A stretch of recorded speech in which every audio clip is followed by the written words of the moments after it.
পানি এসেছে পার্শ্ববর্তী দেশ ভারত থেকে। এই 5ই আগস্টের পর আমাদের দেশ নিয়ে নানান ষড়যন্ত্র হচ্ছে।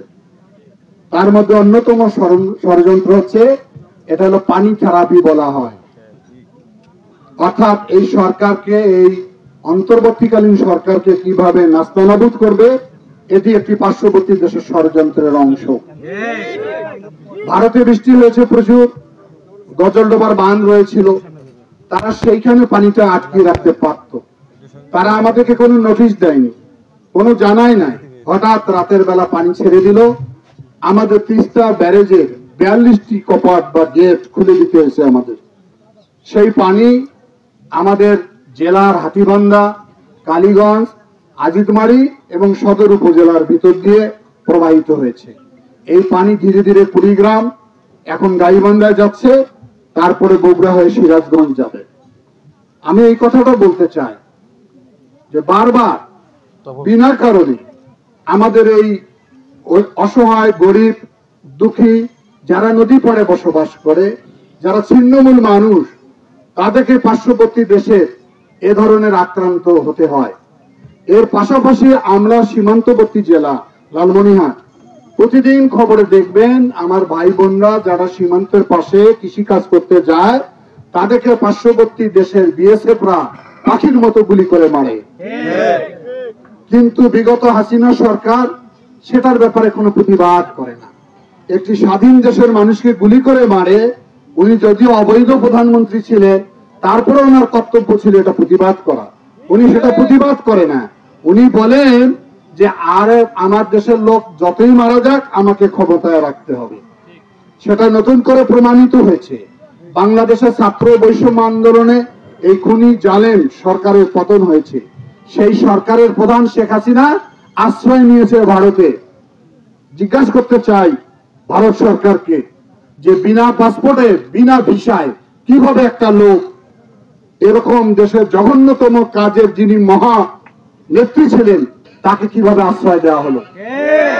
আমরা এই সরকারকে বলবো, অনতিবিলম্বে বাংলাদেশের আমাদের ছাত্র ভাইদের উপর, সাধারণ মানুষের উপর যে গুলি চালিয়ে নারকীয় হত্যাকাণ্ড ঘটিয়েছে, বাংলাদেশের হাজার লক্ষ কোটি টাকা বিদেশে পাচার করে দিয়েছে, বাংলাদেশকে ধ্বংস করে দিয়েছে, বাংলাদেশের মানুষের ভোটের অধিকার নষ্ট করে দিয়েছে, তাকে অবিলম্বে গ্রেফতার করে বাংলাদেশে এনে বিচারের কাঠগড়ায় দাঁড় করানো হোক।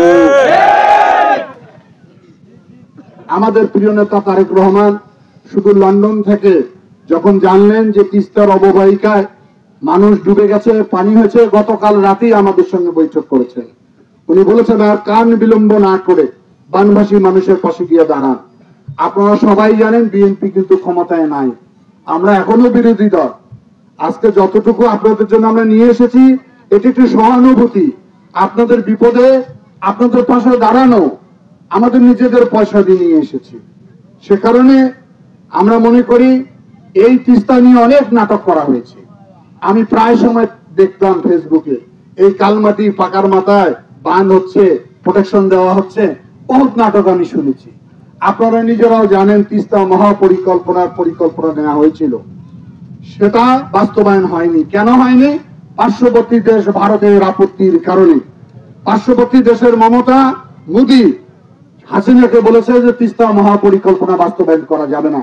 আমরা বলতে চাই, ভারত বাধা দিলে আমরা সে কথা মানব কেন? আমাদের কথা হলো, যে দেশ, যে বিদেশি সংস্থা, ওয়ার্ল্ড ব্যাংক হোক, IMF হোক, যারাই তিস্তা মহাপরিকল্পনা বাস্তবায়নের জন্য অর্থ দান করবে, আমরা সেটা নিয়ে এটা বাস্তবায়ন করতে চাই। সুতরাং আমাদের কথা পরিষ্কার, বাংলাদেশের দেশপ্রেমিক মানুষ বুকে রক্ত দিয়ে এই স্বৈর শাসনের অবসান ঘটিয়েছে একটি আলোকিত বাংলাদেশ গঠনের জন্য, একটি গণতান্ত্রিক বাংলাদেশ গড়ার জন্য, যে বাংলাদেশের মানুষ তার ভোট নির্বিঘ্নে স্বাধীনভাবে প্রয়োগ করে তার নেতা সে নির্বাচন করবে। আর আগে নির্বাচন হতো রাতের বেলা। এমন কিছু নির্বাচন হয়েছে বাংলাদেশে যেখানে কোনো প্রার্থী ছিল না। তারা দীর্ঘদিন 16 বছর মানুষের ভোটের অধিকার ধ্বংস করে দিয়েছে। আমরা সরকারকে দাবি করি, অনতিবিলম্বে একটি নির্দলীয় সরকার যেহেতু গঠন হয়েছে, নিরপেক্ষ নির্বাচনের মাধ্যমে জনগণের ভোটের অধিকারকে ফিরিয়ে দেওয়া হোক। তারা তাদের পছন্দ মাফিক তাদের নেতা বেছে নেন, যাকে খুশি তাকে বেছে দিক, এটাই জনগণের অধিকার। সুতরাং আমি মনে করি আমরা আজকে সামান্য সামগ্রী আপনাদের জন্য নিয়ে এসেছি। ইতিমধ্যে সরকারের পক্ষ থেকে কিছু বিজিএফ দেওয়া হয়েছে। আমরা মনে করি এই সামগ্রী, এই ত্রাণ পুনর্বাসন কার্যক্রম বিএনপির পক্ষ থেকে আমাদের নিজেদের অর্থায়নে এটা আমরা অব্যাহত রাখবো।